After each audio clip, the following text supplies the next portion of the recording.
다시 한번 축복드립니다. 여러분들은 감사의 말을 잘 쓰십니까? 안 쓰십니까? 외국에 살다 보면 어떤 상황이 닥치면 미안하다는 말을 하고 또한 감사하다라는 말을 많이 쓰기도 합니다. 여러분들은 한국 땅에 살아오면서 이 감사의 말을 얼마나 많이 사용하고 계십니까? 또 이 감사를 어떻게 고백하고 계십니까? 마치 우리는 살아오면서 때로는 어떤 순간 속에서 습관처럼 감사합니다라고 고백할 때도 있습니다. 의례적으로 감사합니다라고 이야기를 하죠. 근데 우리가 정말로 이 감사합니다라고 하는 것이 무엇인지, 내가 도대체 뭘 감사하고 있는지, 내가 올 한 해를, 지난 한 해를 돌아보 2024년 추수감사주를 딱 지나고 나서 2025년 추수감사주를 다가오면서 이 추수감사주일 우리가 감사하는 마음으로 이 교회에 나왔지만 정말로 우리가 무엇을 감사하며 나아가고 있는가라고 하는 질문을 한번 드리고 싶습니다. 추수감사절에 정말 우리가 무엇을 감사해야 되겠습니까? 정말 어떤 이들은 힘든 이들도 있습니다. 또 몸이 아픈 분들도 있습니다. 또 물질의 어려움을 가지고 있는 이들도 있고, 모든 것이 좋더라도 우리의 삶 속에 어떤 한 가지가 부족하고 결핍이 되어지면 그 감사의 고백이 우리의 입술 속에서 때로는 사라지는 순간들이 너무나도 많다라는 거죠. 그래서 우리 이렇게 고백하기도 합니다. 추수감사주일 감사하라고 해서 감사는 하겠는데 사실 별로 감사한 것이 없습니다. 지난 1년을 돌아보면 정말로 감사한 고백이 없는 것 같습니다 라고 고백할 수도 있습니다. 그것이 우리의 고백이 되어질 수도 있다는 거죠. 그런데 성경은 오늘 우리에게 전혀 다른 이야기를 해주고 있습니다. 감사할 것이 많아서 감사해야 된다라는 것을 말하고 있는 것이 아니라 전혀 반대되는 이야기를 하고 있습니다. 오늘 시편 95편을 쓴 사람도 결코 평탄한 삶을 산 사람이 아닐 거라는 것을 우리는 말씀을 통해서 볼 수 있습니다. 왜냐하면 광야를 지나고 고통을 당했던 이스라엘 백성들의 후손이었다라는 것이죠. 그런데 그들은 이 시편의 기자를 통하여서 이렇게 노래를 듣습니다. 오라 우리가 여호와께 노래하며 감사함으로 그의 앞에 나아가자라고 시작합니다. 광야를 지나며 고통당했던 이스라엘의 후손, 그 어려움의 순간들을 경험하고 있는 이스라엘 백성들에게 오늘 뭐라고 이야기하냐면 오라 우리가 여호와께 노래하며 감사함으로 그 앞에 나아가자. 고통과 어려움이 있을 때에 우리가 어떻게 고백할 수 있느냐라는 것을 오늘 말씀을 통해서 보게 됩니다. 어떻게 그럴 수 있겠습니까? 감사할 것이 없고 어려움의 순간들, 고통의 순간들이 있는데 왜 감사하며 나아가라, 찬양하며 나아가라 라고 이야기를 하는 걸까? 오늘 그 비밀을 함께 찾아보려고 합니다. 첫 번째, 감사는 내가 가진 것이 아니라 하나님이 어떠한 분인가를 아는 데서부터 시작한다라는 것을 우리가 아셔야 합니다. 3절 말씀에 이렇게 고백하고 있습니다. 3절 말씀에 뭐라고 고백하냐면 여호와는 크신 하나님이시여 모든 신들보다 크신 왕이기 때문이라 라고 말하고 있습니다. 이 구절에서 주목할 단어가 뭐냐면 때문이로다.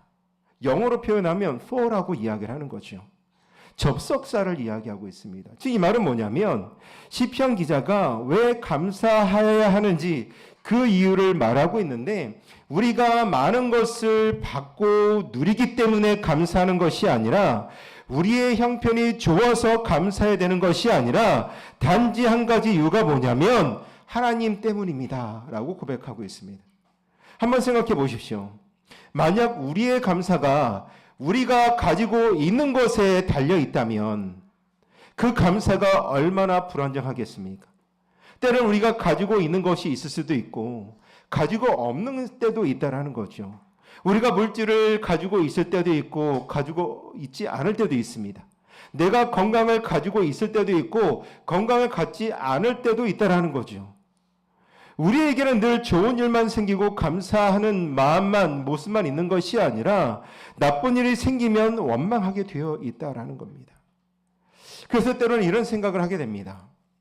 우리에게 있어서 감사가 때로는 어떠한 조건을 내걸고 그것을 거리하면서 나에게 모든 것이 주어지면 감사로 고백하겠다라고 하는, 그것을 내가 입술로 고백하겠다라고 하는 하나의 거래로 생각할 때가 있다라는 거죠. 하나님께서 내게 이만큼 주셨으니까, 내게 어떠한 순간들을 하나님께서 좋은 것을 허락해 주셨으니까 나도 감사해야지 라고 고백한다라는 거죠. 마치 이 받은 만큼 내 감사를 지불하겠다라는 겁니다. 마치 물건을 사듯이 내가 좋아하는 물건을 샀을 때 그 값을 지불하고 그것을 받았을 때 내가 즐거워하고 기뻐하는 것처럼, 내가 하나님께서 주신 이 모든 것들을 하나님께서 허락하여 주셨으니까 내가 감사하겠다라고 이야기를 하는 것이죠. 그런데 성경은 다른 이야기를 합니다. 다니엘 기도를 통해서 우리가 계속 보게 되면 이 많은 분들의 간증과 그 고백 속에 늘 그 삶의 즐거움과 행복과 그 앞날이 창창한 모습만이 있었던 것이 아니라 늘 그 삶 속에 어려움과 고난과 힘든 문제들이 있었습니다. 그러나 그러함에도 불구하고 그들이 그 가운데 감사로 고백하며 믿음으로 그 길을 걸어갈 수 있었던 것은 그들에게 많은 것이 주어졌기 때문에 그 하나님을 고백하며 하나님을 나의 주인이라고 고백한 것이 아니라, 그럼에도 불구하고 하나님이 나에게 주시는 은혜, 어렵고 힘든 순간이 있었음에도 불구하고 하나님이 나에게 주신 은혜가 있기에 비록 나에게 주어지지 않는 어려움의 순간들이 있다 할지라도 감사하며 고백할 수 있었던 거라는 거죠. 그들의 감사는 하나님이 어떤 분인가를 아는 데서부터 시작하였습니다. 보네폰 목사님은 나치의 치하에서 체포되어서 감옥에 있을 때에 하나님 앞에 어떠한 요청, 어떠한 간구, 어떠한 되어지는 일들을 위해서 기도했던 것이 아니라 감사의 기도를 멈추지 않았다라고 말씀합니다. 그에게 좋은 일이 있었습니까? 전혀 그렇지 않았습니다. 오히려 모든 것을 잃었고 자유도 사역도 사랑하는 사람도, 그런데도 불구하고 감사할 수 있었던 이유가 무엇이냐면 그는 자신의 지금의 상황의 모습들을 바라본 것이 아니라 그 너머에 있는 하나님을 바라보았기 때문이라는 거죠. 감옥의 최창수살 너머에 하나님의 크심을 보았기 때문입니다. 어려움의 대명사, 고난의 대명사라고 하는 욥을 우리가 늘 이야기하고 있지만 우리는 그 욥의 고난을 늘 잊어버릴 때가 많습니다.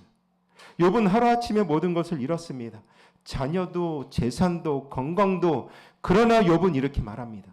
주신 이도 여호와시요 거두가신 이도 여호와시니 여호와의 이름이 찬송을 받으실지니이다. 이상한 고백이죠. 모든 것을 빼앗아 갔습니다. 모든 것을 잊어버렸습니다. 아내도 나를 욕하고 있고 내 자녀도 다 죽었고 내가 가지고 있는 모든 물질도 다 사라졌지만 그럼에도 불구하고 주신 이도 여호와시요 거두가신 이도 여호와시다. 여호와의 이름이 찬송 받으실지니라. 욥의 찬송은 그가 많이 받았던 그 삶이 있었기 때문에 감사한 것이 아니었습니다. 하나님이 어떠한 분인가를 알았기 때문에 찬송할 수 있다라는 거죠. 여러분들 이런 경험이 있으십니까? 내가 모든 것을 가지지 않았던 그때, 그럼에도 불구하고 내 마음에 두려움과 걱정이 아니라 평안이 있고 감사가 있는 경험, 그러한 경험을 여러분들이 하셨습니까? 우리가 무엇인가를 가져서가 우리의 마음에 평안함이 있었던 것이 아니라 그 크신 하나님이라는 것을, 하나님의 사랑을 우리가 알았기 때문에, 나와 함께 해주시는 하나님의 사랑을 우리가 알았기 때문에 우리의 마음속에 평안이 있기 때문이라는 거죠. 오늘 시편 기자는 이렇게 고백합니다. 여호와는 모든 신들보다 크신 왕이다. 당시의 세계에는 수많은 왕들과 신들이 있었습니다. 바알이 있었고요, 아스다롯이 있었고요, 몰렉이 있었습니다. 각 민족마다 각 도시마다 수많은 신들이 있었습니다. 그런데 이 시대는 어땠을까요? 우리는 지금 눈에 보이는 신들이 없습니다.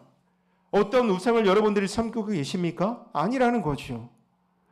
우리는 더 이상 바울을 섬기지 않습니다.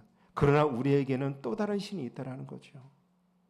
물질이라고 하는 신, 성공이라고 하는 신, 권력이라고 하는 신, 인정이라고 하는 신, 이런 것들 앞에 우리가 무릎 꿇고 나아가고 있을 수도 있다는 사실이죠.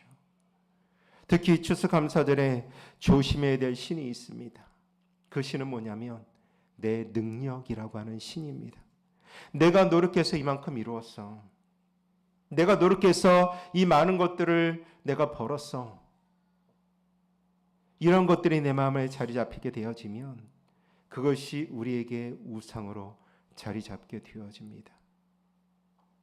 신명기 기자가 어떻게 이것을 경고하냐면 내가 마음에 이르기를 내 능력과 내 손의 힘으로 이 재물을 얻었다 할까 하노라. 내 하나님 여호와를 기억하라 라고 말하고 있습니다. 여호와를 기억해야 되는 것이 바로 오늘 말씀의 핵심이라는 거죠. 하나님의 그 크신 분임을 기억하는 것, 이 모든 감사의 시작인 줄로 믿으시기를 예수님의 이름으로 부탁드리겠습니다. 두 번째로 감사는 내 것이라고 하는 착각에서 깨어나 하나님의 것이라고 인정하는 것입니다. 오늘 4절과 5절 말씀해 보시면 이렇게 말씀합니다.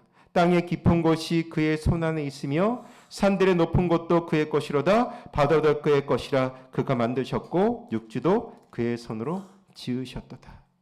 오늘 시편 기자는 그 하나님께서 얼마나 크신 분이냐면 땅의 깊숙한 곳에서부터 산의 높은 곳까지 바다에서 육지에까지 우리의 모든 것이 하나님의 손 안에 있다라고 오늘 시인은 고백하고 있습니다. 여기서 손이라고 하는 표현을 주목해 보셨으면 좋겠습니다. 하나님은 멀리 떨어져서 어떠한 명령만 하시는 분이 아니라 직접 손으로 이 세상을 지으셨고 이 땅을 운행하시면서 이 땅을 손에 두고 계신다라는 거죠. 이 땅에 손을 두고 계신다라는 것은 즉 하나님의 친밀하심의 돌보심이 그 가운데 있음을 말씀하고 있습니다. 이 말씀이 오늘 추수감사주일과 어떤 관계가 있을까요? 간단합니다. 우리가 감사하는 모든 것의 궁극적인 주인이 내 것이 아니라 하나님의 것임을 믿으시라는 겁니다. 근데 우리가 안타까운 것은 우리가 때로는 내가 가진 것을 내 것이라고 생각하고 있습니다. 어떻습니까? 우리가 가지고 있는 아파트 누구 겁니까? 내 것 아닙니까? 차는 누구 겁니까? 내 것입니다. 내 지갑 안에 있는 돈 누구 겁니까? 내 겁니다. 라고 이야기를 합니다. 내 자녀는요, 누굴 겁니까? 나의 자녀라고 이야기하지 않습니까? 물론 법적으로는 집에 등기가 되어져 있고 차량 등록증에 내 이름이 있고 내 지갑에 내 돈이 있고 내 자녀의 이름이 최 씨라고 하는 그 성이 함께 있기 때문에 법적으로는 따지면 내 것이라는 거죠. 그러나 우리가 신학적으로 한번 생각해 보셨으면 좋겠습니다. 정말로 이 모든 것이 내 것일까? 여러분들이 살고 있는 집, 그 집에 서 있는 땅은 누가 만들었습니까? 하나님께서 만드셨습니다. 여러분들이 타는 차를 움직이기 위한 에너지는 어디서부터 왔을까요? 자연에부터 왔습니다. 여러분들의 통장에 있는 돈을 벌 수 있게 한 건강과 여러분들에게 좋은 직장을 허락하여 주시고 그 가운데에서 그 직장 생활을 잘 할 수 있게 모든 것을 인도하여 주시는 분은 누구십니까? 바로 하나님이십니다. 여러분들의 자녀, 그 생명은 누가 지으셨습니까? 하나님께서 우리에게 보내어주신 선물이라고 하는 겁니다. 우리는 단지 그것을 잠시 맡아 쓰고 있는 것뿐이라는 거죠. 오늘 시편 24편에서는 이렇게 고백합니다. 땅과 거기에 충만한 것과 세계와 그 가운데 사는 자들은 다 여호와의 것이로다. 크리스톰은 이렇게 말합니다. 당신이 가진 것은 당신의 것이 아니다. 당신은 단지 청지기일 뿐이다. 주인은 따로 있다라고 말합니다. 청지기라고 하는 말을 어떤 분들은 좋아하지 않는 사람들도 있습니다. 왜냐하면 청지기는 주인이 아니라는 거죠. 청지기는 주인의 것을 맡아 관리하는 사람입니다. 언젠가는 내가 가지고 있는 거, 내가 관리하고 있는 모든 것들을 정리하여서 주인에게 보고해야 되는 사람이라는 거죠. 이것이 바로 성경적 진리라고 하는 사실입니다. 이것을 깨달을 때 우리는 놀라운 일들이 일어난다는 것이요. 내가 가지고 있는 것 하나님 앞에 감사할 수밖에 없습니다. 왜냐하면 하나님께서 우리에게 주신 것이 당연한 권리가 아니라 순전한 은혜라는 것을 알게 되기 때문입니다. 하나님은 우리에게 주실 의무가 없으십니다. 우리가 하나님께 무엇도 드린 것이 없습니다. 그런데 하나님이 우리에게 주셨습니다. 이것이 은혜입니다. 우리가 가진 모든 것은 빌린 것이다.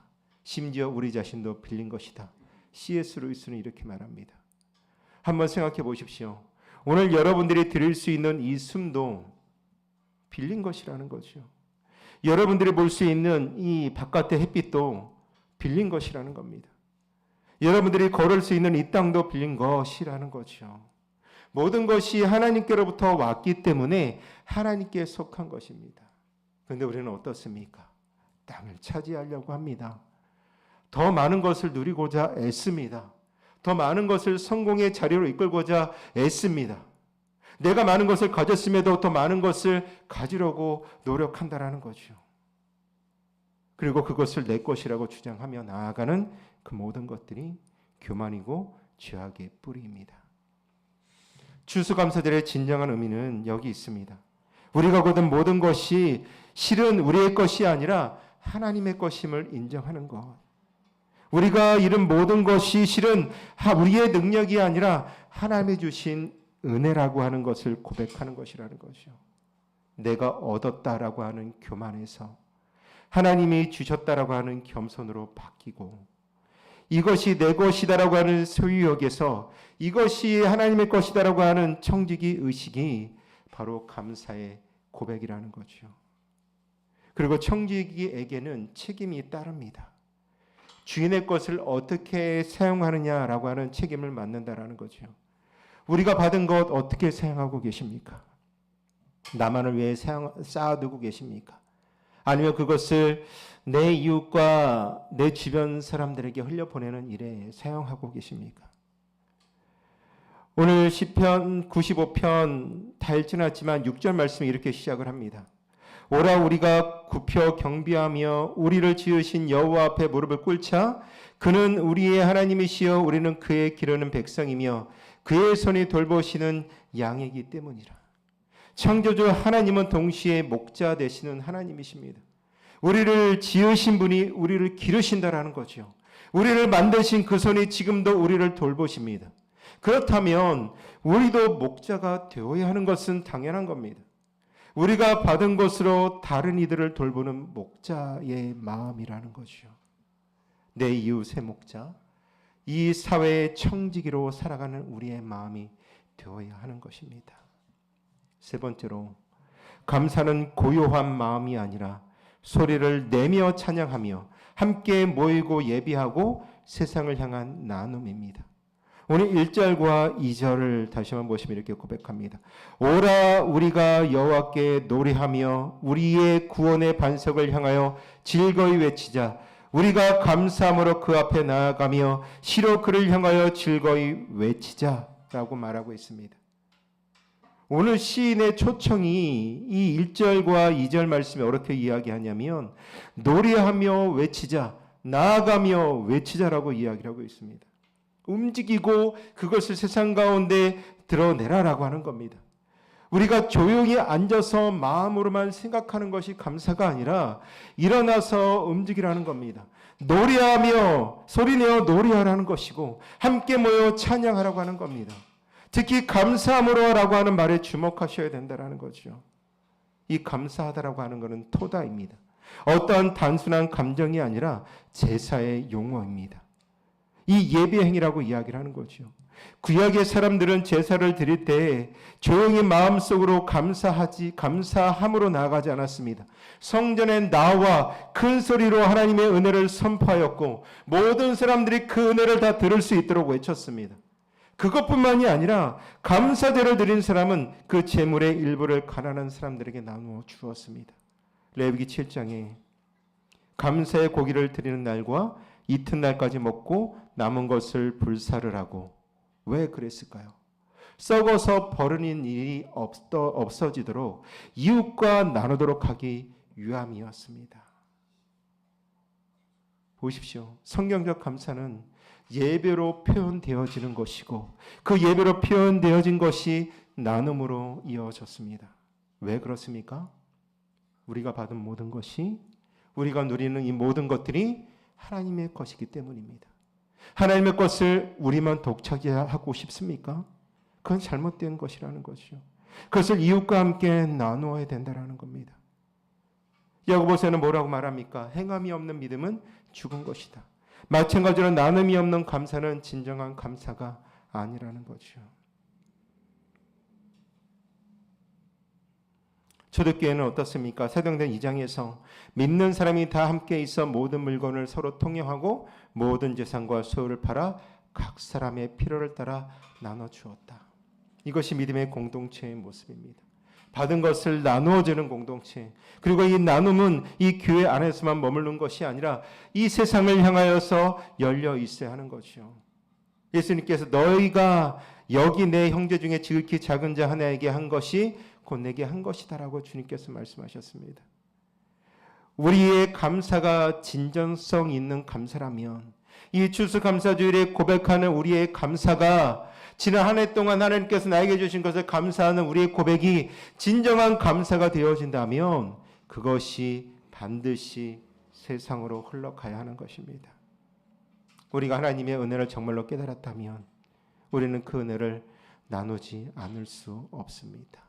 오늘 시인은 우리를 이라고 하는 단어를 6번 반복하고 있습니다. 혼자 감사하는 것이 아니라 함께 모여서 감사하는 것입니다. 그렇다면 어떻게 감사해야 될까요? 함께 모여서 무엇을 감사해야 되겠습니까? 첫 번째로 우리의 감사가 더욱더 풍성해지기 때문에 감사해야 되는 것이죠. 내가 경험한 은혜만이 아니라 내 옆에 있는 이 다른 이들이 고백하고 있는 감사를 함께 듣고 나누는 것. 혹시 내가 잊었던 감사가 무엇인지를 다시 한번 기억하고 그 감사의 제목을 다른 사람의 간증을 통하여 기억할 수 있어야 하는 것입니다. 두 번째, 함께 모일 때 우리의 신앙이 강화되어지기 때문입니다. 혼자 있으면 쉽게 잊어버립니다. 함께 모여 찬양하고 고백할 때 우리는 더욱더 깊이 기억하게 될 것입니다. 세 번째, 함께 모일 때 하나님의 영광을 돌리기 때문입니다. 한 사람의 감사도 귀하지만 온 교회가 함께 드리는 감사는 하나님 앞에 더욱더 아름다운 향기가 되어질 줄로 믿습니다. 네 번째, 함께 모일 때 우리는 서로 격려하고 나눌 수 있는 힘을 얻기 때문입니다. 혼자서는 할 수 없습니다. 함께 모이면 모일 수 있고, 그래서 오늘 이 자리에 저와 여러분들이 모이게 되었다라는 거죠. 각자 집에서 조용히 감사하는 것도 좋습니다. 그러나 함께 모여서 예배하기를 원합니다. 이것이 성경적인 감사의 모습입니다. 마음속에만 머무르는 감사의 고백이 아니라 혼자만이 아니라 함께 나누는 감사가 되어지고, 조용히 묵상하는 것이 아니라 소리나는 찬양으로 감사하는 표현이 우리 가운데 있어지고, 교회를 넘어 세상으로 흘러가는 그 감사, 그것이 우리 가운데 있어야 합니다. 그런데 한 가지 더 중요한 것이 있습니다. 감사가 1년에 한 번만 감사하면 되겠습니까? 아니라는 거지요. 바울은 말합니다. 범사에 우리 주 예수 그리스도의 이름으로 항상 아버지 하나님께 감사하며 항상 매일 범사에 감사하라라고 말씀하고 있습니다. 어떻게 그렇게 감사할 수 있겠습니까? 어떻게 매일 감사의 고백을 할 수 있겠습니까? 오늘 추수감사주일을 넘어서 매일매일의 삶 속에서 우리가 어떻게 감사할 수 있겠습니까? 하나님이 크신 분임을 안다면, 모든 것이 하나님의 것이며 우리가 그분의 은혜로 살아가는 존재라고 우리가 기억한다면 우리는 매일매일 감사의 고백을 올려드릴 수밖에 없습니다. 아침에 눈을 뜰 때 하나님 나에게 생명 주심을 감사합니다. 다시금 호흡할 수 있도록 하여 주심을 감사합니다. 우리가 어떤 일을 할 때 나의 삶의 자리에서 내가 살아가는 그 순간들이 다 하나님의 것임을 우리가 안다면 그 감사의 고백은 우리의 입술을 통하여 드러날 수밖에 없습니다.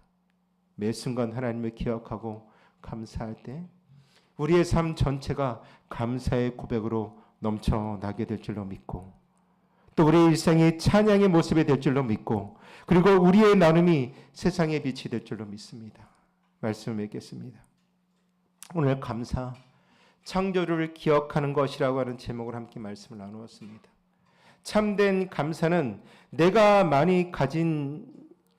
가진 것이 많아서 감사하는 것이 아니라, 참된 감사는 하나님이 어떠한 분인가를 아는 데서부터 시작합니다.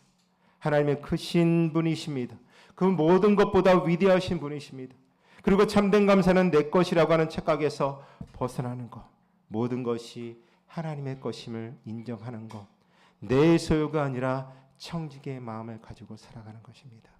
참된 감사는 마음속에만 머무르는 것이 아니라 입술로 고백하며 찬양하며 함께 예배를 드립니다. 그리고 이웃과 나눔으로 완성되어지는 거죠. 오늘 저는 여러분들에게 두 가지의 제안을 이번 한 주간 동안 하시기를 제안 드렸으면 좋겠습니다. 이번 한 주간 매일 저녁 감사의 제목 3가지를 기억하시고 휴대폰의 메모나 어떤 메모지에 작성하셔서 그 하루를 한 주간 동안 매일매일 마무리해 보셨으면 좋겠습니다. 나에게 오늘 하나님께 주신 은혜가 무엇인지, 정말로 크고 작든 중요한 것, 사소한 거든 하루 동안 경험한 하나님의 은혜를 기억해 보셨으면 좋겠습니다. 두 번째, 여러분들이 가지고 있는 것들을 돌아보며 물어보십시오. 이것을 어떻게 하면 어떻게 사용하면 하나님 앞에 영광이 되어질까? 이것들을 어떻게 나누면 이웃에게 도움이 되어질까? 그리고 그러한 생각들을 실천으로 옮겨볼 수 있는 이번 추수감사 주일이 되기를 예수님의 이름으로 축복드리겠습니다. 처음에는 어색할 수 있습니다. 그러나 그것을 하면 할수록 우리의 마음속에는 감사의 고백이 넘쳐나게 될 것입니다. 감사하는 것들이 보이게 될 겁니다. 전에는 당연하게 여겼던 모든 것들이 이제는 당연한 것이 아니라 하나님의 은혜였다라는 것을 깨닫게 됩니다. 불평했던 입술에 찬양이 나오기 시작할 것입니다. 그리고 움켰던 손이 이제는 내 것이라고 했던 그것이 이제는 펴서 세상으로 흘러가게 될 것입니다. 그리고 이것을 기억하셨으면 좋겠습니다. 하나님은 선하신 분이십니다. 하나님은 인자하시고 영원하십니다. 하나님의 성실하심은 대대에 이릅니다. 하나님은 창조주이시며 목자이십니다. 그 우리를 지으신 그 손이 지금도 우리를 돌보십니다. 우리의 상황이 어떠하든, 우리가 가지고 있는 것이 많든 적든 이 진리는 절대 변함이 없음을 기억하시기를 바라고, 이것을 기억한다면 우리는 감사할 수 있습니다. 아니, 감사할 수밖에 없습니다.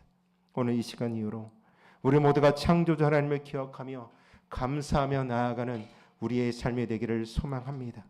우리의 삶이 감사로 가득하기를, 우리의 입술에 찬양이 끊이지 않기를, 우리의 손이 이웃을 향하여 열려 있기를 예수 그리스도의 이름으로 축원합니다. 기도하겠습니다. 사랑과 은혜가 많으신 아버지 하나님 감사합니다.